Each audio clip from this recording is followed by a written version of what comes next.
Hello दोस्तों, नमस्कार। आज मैं सुनाने जा रही हूँ संतोषी माता का व्रत। शुक्रवार के दिन संतोषी माता का कथा अवश्य पढ़ें या सुनें।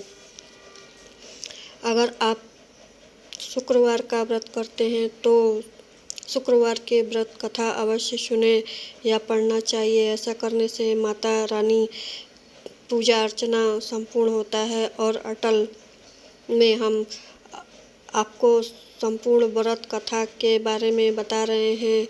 शुक्रवार के व्रत के कथा इस प्रकार है। शुक्रवार संतोषी माता का व्रत कथा। एक गांव में एक बुढ़िया रहती थी जिसके 7 बेटे थे। 6 बेटे कमाने वाले, एक बेटा निकम्मा था। बुढ़िया ने माँ 6 पुत्र को जूठा 7वें पुत्र को देती थी। 7वें पुत्र एक दिन अपनी पत्नी से बोला, देखो मुझे माता कितना प्रेम करती है। और वह बोली, क्यों नहीं, सबका जूठा बचा खुचा खिलाती हैं, तो इसीलिए वह आपसे बहुत प्रेम करती हैं। यह बोलकर जब तक आँख से न देखो तो नहीं मानो। पत्नी ने हंसकर कहा कि देख लो तभी तो मानोगे। एक दिन बड़ा त्योहार आया। घर में 7 प्रकार के भोजन और चूरमा के लड्डू बने और वह पत्नी की बात जांचने के लिए सर दर्द का बहाना बना लिया। पतला कपड़ा सिर पर ओढ़कर रसोई में जाकर सो गया और बड़े प्रेम से कपड़े से सब देख रहा था। 6 भाई का भोजन करने आए।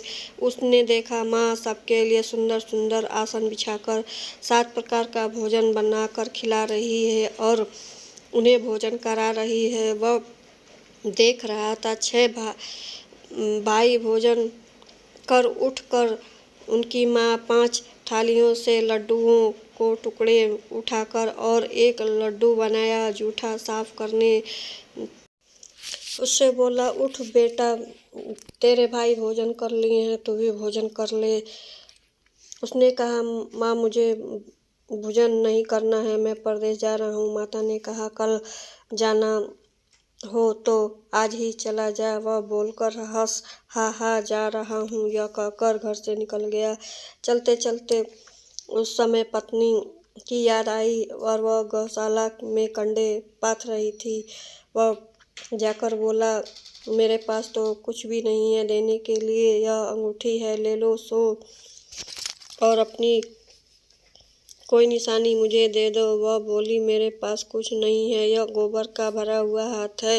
यह कहकर पत्नी ने उसके पीठ पर गोबर का थाप मार दिया और वह वहाँ से चलते चलते दूर देश में पहुँचा। वह साहूकार की दुकान थी।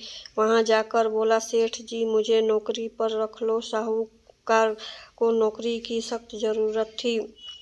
साहूकार ने कहा, काम देख कर तनख्वाह मिलेगी। उसने कहा, ठीक है सेठ जी, आप जैसा कहोगे वैसा ही होगा।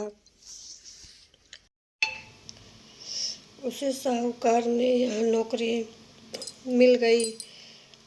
वहाँ दिन रात काम करके सब कुछ दिनों में दुकान का लोन देन हिसाब किताब सब ग्राहक माल सब बेचने का काम शुरू कर दिया। साहूकार ने उसे 7-8 नौकर थे। वे सब के चक्कर खाने वाले थे, लेकिन उस अपनी लगन परिश्रम ईमानदारी से सब कुछ पीछे छोड़ दिया था। उसने अपने किए का फल मिला। सेठ जी भी उसके काम को देखकर 3 महीने का ही उसे मुनाफा दिया और समझदारी से काम किया। परिश्रम करते करते 12 वर्ष बीत गए और वह नगर के नामी सेठ बन गया। सेठ अपना सारा काम कारोबार सब उस पर छोड़कर चला गया। इधर उसकी पत्नी पर क्या बीत रही थी। सास ससुर उसे देखकर दुखी होने लग गए थे। गृहस्थी का काम करवा के उसके लकड़ी लेने जंगल में भेज देते थे। इस पर बीच उसकी घर की रोटियां भी आटे से जो भी भूसी निकलती थी उसी का रोटी बनाकर रख देती थी और फूटे नारियल में की नरेली में पानी भर कर रख देती थी। उस दिन की बीत रही थी। एक दिन वह वहाँ से जंगल में से लकड़ी ले आ रही थी तो उसने रास्ते में बहुत सी स्त्रियाँ संतोषी माता का व्रत करती दिख गईं। वह वहाँ जाकर खड़ी होकर पूछने लगी, बहन तुम इस किस देवता का पूजा व्रत कर रहे हो? इसके करने से क्या फल होता है? इस व्रत के करने से क्या विधि है? यदि तुम लोग मुझे इस व्रत का विधि विधान समझा कर बता दो तो मैं भी बड़ा आसान मानूंगी। उसने एक स्त्री बोली, सुनो, यह संतोषी माता का व्रत है। इसको करने से निर्धनता दरिद्रता दूर होती है और लक्ष्मी आती है। मन की चिंताएं दूर होती हैं, मन प्रसन्न होता है और शांति मिलती है। निपुण और कुपुत्र भी प्रतिम बाहर हो जाएगा, शीघ्र लौट आएगा। कुंवारी कन्या को मन पसंद वर मिलता है।